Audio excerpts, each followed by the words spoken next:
Hello friends, welcome to my new video. Hindi calendar के अनुसार फाल्गुन महीने की पूर्णिमा पर होलिका दहन किया जाता है। साल 2024 में होलिका दहन 24 मार्च को किया जाएगा। होलिका दहन यानी होली से जुड़ी कुछ पौराणिक कथाएं और कहानियां भी हैं। हालांकि ज़्यादातर लोगों को होलिका और प्रहलाद वाली कहानी पता है, लेकिन इसके अलावा शिवजी, कामदेव और राजा रघु से जुड़ी कहानियां भी है जो होलिका दहन से जुड़ी हैं। होलिका दहन से जुड़ी ये कथाएं और कहानियां हमें बुराई पर अच्छाई की जीत का संदेश देती है। वहीं इनसे समानता और एकता की शिक्षा भी मिलती है। भक्त प्रहलाद और होलिका की कहानी। हिरण्यकशिपु राक्षसों का राजा था।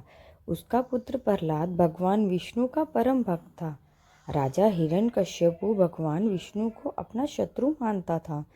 जब उसे पता चला कि प्रहलाद विष्णु भक्त है तो उसने प्रहलाद को रोकने की कोशिश की, लेकिन प्रहलाद के ना मानने पर हिरण्यकशिपु प्रहलाद को यातनाएं देने लगा।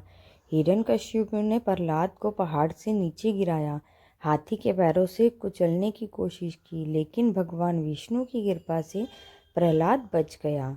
हिरण्यकशिपु की होलिका नाम की एक बहन थी। उसे वरदान था कि वह अग्नि में नहीं जलेगी। हिरण्यकशिपु के कहने पर होलिका प्रहलाद को मारने के लिए अपनी गोद में बैठाकर आग में प्रवेश कर गई, किंतु भगवान विष्णु की कृपा से तब भी भक्त प्रहलाद बच गया और होलिका जल गई। तभी से बुराई पर अच्छाई की जीत के रूप में होलिका दहन होने लगा और ये त्योहार मनाया जाने लगा। दूसरी कथा, शिवजी ने कामदेव को किया था भस्म। इंद्र ने कामदेव को भगवान शिव की तपस्या भंग करने का आदेश दिया। कामदेव ने उसी समय वसंत को याद किया और अपनी माया से वसंत का प्रभाव फैलाया। इससे सारे जगत के प्राणी काम मोहित हो गए। कामदेव का शिव को मोहित करने का यह प्रयास होली तक चला। होली के दिन भगवान शिव की तपस्या भंग हुई। उन्होंने रोष में आकर कामदेव को भस्म कर दिया तथा यह संदेश दिया कि होली पर काम, मोह, लोभ, इच्छा, लालच, धन, मद इनको अपने पर हावी न होने दें। तीसरी कहानी, राजा रघु और दुंडा राक्षसी की कहानी। राजा रघु के राज्य में दुंडा नाम की एक राक्षसी ने शिव से अमृत प्राप्त कर लोगों को, खासकर बच्चों को सताना शुरू कर दिया। भयभीत प्रजा ने अपनी पीड़ा राजा रघु को बताई। तब राजा रघु के पूछने पर महर्षि वशिष्ठ ने बताया कि शिव के वरदान के प्रभाव से उस राक्षसी की देवता, मनुष्य, अस्त्र शस्त्र या ठंड, गर्मी या बारिश से मृत्यु संभव नहीं, किंतु शिव ने यह भी कहा था कि खेलते हुए बच्चों का शोरगुल या हुड़दंग उसकी मृत्यु का कारण बन सकता है। अतः ऋषि ने उपाय बताया कि फाल्गुन मास की पूर्णिमा का दिन शीत ऋतु की विदाई का तथा ग्रीष्म ऋतु के आगमन का होता है।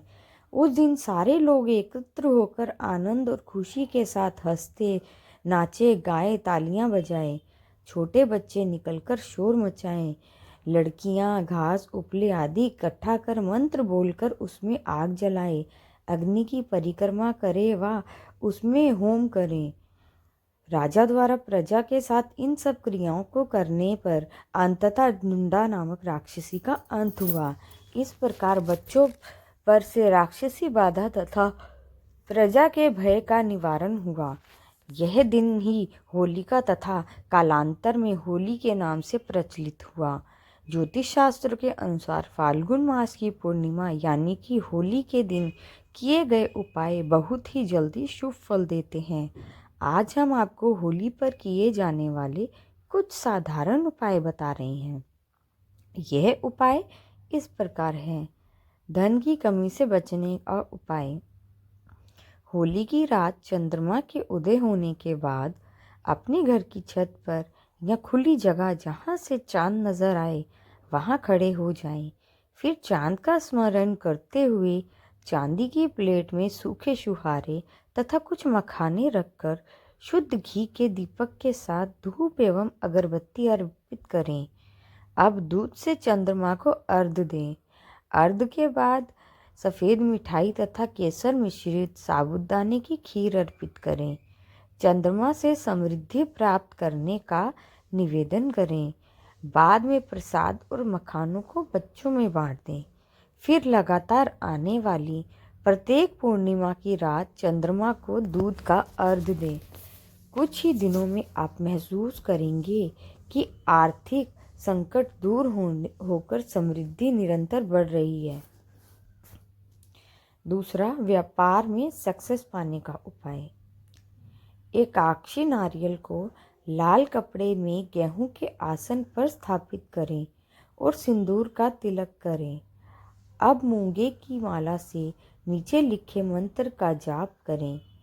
21 माला जाप होने पर इस पोटली को दुकान में ऐसे स्थान पर टांग दें जहां ग्राहकों की नज़र इस पर पड़ती रहे। इससे व्यापार में सफलता मिलने के योग बन सकते हैं। मंत्र है ओम श्रीम श्रीम श्रीम परम सिद्धि व्यापार वृद्धि नमः। होलिका दहन से जुड़ा उपाय। होलिका दहन से पूर्व जब गड्ढा खोदें तो सबसे पहले उसमें थोड़ी चांदी, पीतल व लोहा दबा दें। यह तीनों धातु सिर्फ इतनी मात्रा में होनी चाहिए जिससे आपकी मध्यमा उंगली के नाप का छल्ला बन सके। उसके बाद विधि विधान से डांडा रोएं। जब आप होलिका पूजन को जाएं तो पान के एक पत्ते पर कपूर, थोड़ी सी हवन सामग्री, शुद्ध घी में डुबोया लौंग का जोड़ा तथा बताशे रखें। धन लाभ का उपाय। दूसरे पान के पत्ते से उस पत्ते को ढक दें और 7 बार होलिका की परिक्रमा करते हुए ओम नमो भगवते वासुदेवाय नमः का जाप करें। परिक्रमा समाप्त होने पर सारी सामग्री होलिका में अर्पित कर दें तथा पूजन के बाद प्रणाम करके घर वापस आ जाएं। अगले दिन पान के पत्ते वाली सारी नई सामग्री ले जाकर पुनः यही क्रिया करें। जो धातुएं आपने दबाई हैं उसको निकाल लें और फिर किसी सुनार से तीनों धातुओं को मिलाकर अपनी मध्यमा उंगली के माप का छल्ला बनवा लें। 15 दिन बाद आने वाले शुक्ल पक्ष के गुरुवार को छल्ला धारण कर लें। इस उपाय से धन लाभ के योग बन सकते हैं। अगर वीडियो पसंद आई हो तो मेरे चैनल को लाइक, सब्सक्राइब और शेयर करना। Like, subscribe and share my YouTube channel. Thank you for watching.